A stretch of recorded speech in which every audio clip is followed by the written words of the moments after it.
di rumah tanpa cahaya. Mungkin boleh dijelasin lagi karakter kalian sebagai apa di rumah tanpa cahaya dan mungkin tantangannya memerankan hal tersebut seperti apa? Kan pasti banyak nangis dan sedihnya, mungkin boleh siapa mulai?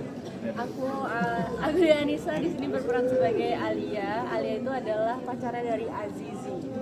Jadi dia sebagaimana masa muda ya, pacaran tapi harus dihadapi dengan banyak pilihan, apalagi dengan permasalahan keluarga, dengan permasalahan pernikahan. Jadi ya itu karakternya dari Alia sih sebenarnya sangat-sangat wanita pada umumnya lah ya. Apa sih?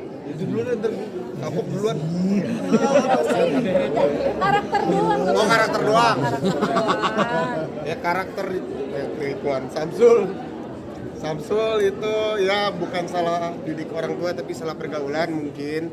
Tapi sebenarnya hanya bentuk kasih sayangnya aja yang beda gitu loh. Love language-nya itu physical attack. Jadi dia menunjukkannya nggak dengan nemenin ibu ke pasar, tapi tetap bantu dia gitu kan, tetap bantu di warung. Jadi ya apa ya, bingung. Itu sebenarnya Samsul itu 11-12. Mirip ya. Kecuali band ya, karena aku nggak bisa nyanyi sih. Saya berperan sebagai Pak Komar, suami dari Ibu Nurul, seorang kepala keluarga yang ketika ditinggal oleh istrinya seperti tidak punya pegangan menghadapi dua anak laki-laki, yang satu begajulan, yang satu bermanja-manja. Udah dikasih yang bagus nggak mau? Aura. Bagaimana cara Pak Komar menyikapi kehilangan cahaya dalam rumahnya, itu bagaimana dia harus bisa membuat damai seperti seolah-olah masih ada ibu. Ya, kalau saya berperan sebagai Ibu Nurul, mungkin ya untuk sebagian bisa dibilang seperti sosok ibu yang ideal gitu ya. Dia sangat mencintai keluarganya, mengabdikan dirinya untuk keluarganya, pokoknya semuanya deh untuk keluarga. Untuk saya pribadi memerankan Ibu Nurul ini, saya kayaknya belum pernah mendapat peran yang sekalem ini gitu. Dia tuh benar-benar subtle sekali, sangat-sangat sederhana. Cintanya itu sepertinya sederhana, perbuatannya apanya, tapi ya itu dengan tatapan aja juga mungkin keluarganya udah langsung tahu bahwa betapa dia itu sayang dengan keluarga itu dan akan melakukan apapun untuk keluarga itu. Ya itulah dia jadi cahaya dan sudah hilang ya cahayanya. Gak hilang, ada di hati. Nantinya kembali lagi ternyata akan ada selalu. Kalau saya berperan sebagai Azizi, dia anak bungsu dari Ibu Nurul dan Pak Komar. Azizi itu anak yang baik, dia paling dekat dengan ibunya, sering nganterin ibunya ke pasar. Kalau menurut saya Azizi itu adalah sosok anak muda yang dipaksa dewasa oleh keadaan. Dan untuk tantangannya tersendiri, dia harus menggambarkan rasa kehilangan yang berlapis. Dia kehilangan cinta pertamanya, ibu, harapan masa depannya dengan Alia, dan dia kehilangan juga mata pencahariannya. Jadi menurut saya ini lumayan kompleks, dan saya bersyukur banget bisa memerankan Azizi. Mudah-mudahan apa yang saya sampaikan oleh Pak Azizi ini bisa nyampe juga ke hati masyarakat.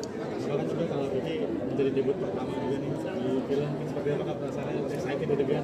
Campur aduk sih sebenarnya, ada rasa bangga sekaligus tanggung jawab yang besar sebenarnya. Tapi saya sangat ketolong banget bisa bergabung atau syuting di film Rumah Tanpa Cahaya ini, bertemu dengan orang-orang yang sangat kompeten di bidangnya masing-masing. Bisa syuting bareng Tante Ira, Om Doni, Ridwan, Dea yang kita udah gak perlu ragukan lagi kalau ada syuting mereka. Jadi saya sangat ketolong sekali, kebantu sekali, apalagi di bawah arahannya juga Pak Haji Rizwar sama Mbak Harahap yang direct.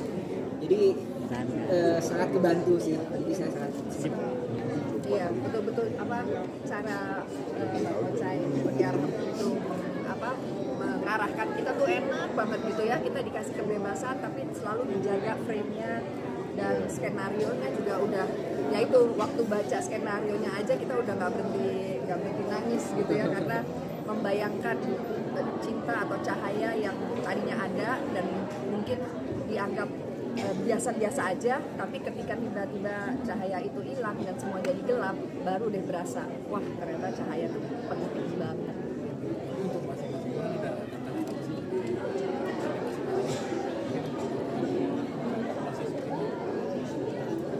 Ya, kalau tokoh Komar di sini bagaimana dia yang biasanya ada pasangan hidupnya, kemudian pasangan hidupnya hilang, bagaimana dia harus mengakomodir semua yang ada di rumah, yang biasa ada ibu, semua tempat bertanya, semua tempat minta, bercerita, kemudian hilang, bagaimana dia harus menciptakan kedamaian, ketenangan, keharmonisan dalam rumah tangga seperti waktu ada ibu.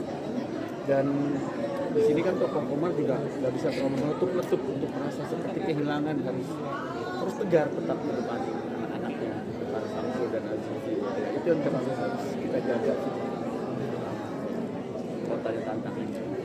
Mbak Ira memperdalam karakter sebagai seorang ibu seperti apa di dalam film ini, dengan sedikit action aja itu bisa bikin penonton tuh Iya, justru itu yang jadi tantangan paling berat buat aku gitu.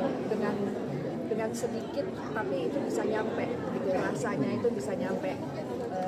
Belum pernah sih main setenang ini gitu, kayaknya bener-bener yang ketawa juga nggak pernah yang wah ya kan, nangis juga nggak yang gimana, tapi dengan sangat santai, dengan sangat sederhana dia menghadirkan cinta gitu.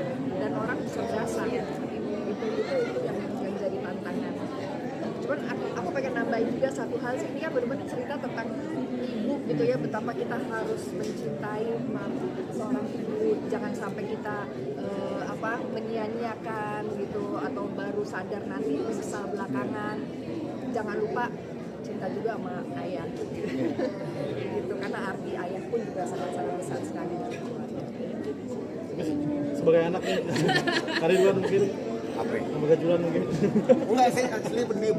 Ini gimana apa artinya memerankan tantangannya itu? Gimana ya dibilang, aku tuh sukanya syuting sama proyeknya Pak Haji Deddy Mizwar itu selalu dia memberikan kita karakter yang kalau aku ya dilihatnya pas ini, kalau dipikirin kira-kira yang ada di otaknya Samsul apa sih? Kalau nggak ngerti tinggal tanya Pak Haji, ini gimana sih? Atau nggak nanya Bang Ocai, kalau gue mikirnya begini salah nggak? Jadi kita pas lagi main ini juga falasnya tuh nggak terlalu banyak gitu kan, pengalaman kenapa dia bisa sampai ditinggal bini gitu kan, padahal jelek-jelek banget kagak, males berarti Samsul. Kenapa males? Karena terlalu besar si mama ini, tugasnya simpel, cuma bikin minuman doang, yang gitu-gitulah ya kan.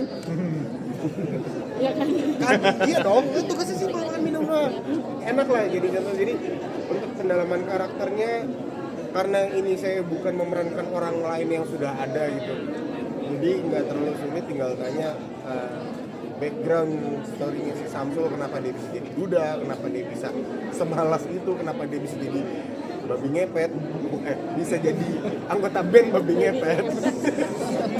Itu tinggal tanya, diceritain sama Pak Haji, setelah cerita udah tinggal dibayangkan, tinggal tunggu evaluasi dari Pak Haji pas lagi reading. Kalau nggak ada evaluasi berarti aman. Udah kan? tapi mungkin pesan apa sih yang bisa diambil dari film ini, maksudnya dari karya ini, pesan moralnya dari film ini? Gini, dalam sebuah film itu pasti aku harus melihat nggak mungkin semuanya hero, pasti ada villainnya. It's okay, semua orang pasti berbuat salah gitu. Mungkin aku dulu kurang menghargai ibuku, mungkin aku nggak menghargai adikku yang lu mah gampang, lu tuh ribet banget deh dari cewek tuh kayak gini, amanin aja, jalanin aja, bubar tinggal bubar gitu ya kasarannya. Tapi kalau emang udah dijalanin setelah melakukan kesalahan, yang penting adalah melakukan belajar dari kesalahannya. Di film ini Samsul pun belajar, Azizi pun belajar. Alhamdulillah dikasih jawabannya kan melalui bapak. Just ada hadiah, jadi enjoy aja. Hidup itu nggak mesti sempurna, tapi dalam ketidaksempurnaan itu ada jawaban indahan lah di endingnya.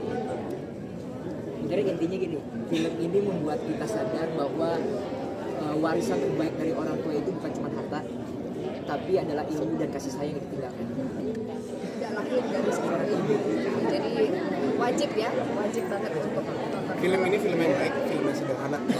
Konfliknya juga sangat dekat dengan kehidupan kita sehari-hari. Nice. Jadi sangat relate banget. Ya, jadi Rumah Tanpa Cahaya mulai tanggal 12 12 Februari di bioskop saya. Yeay.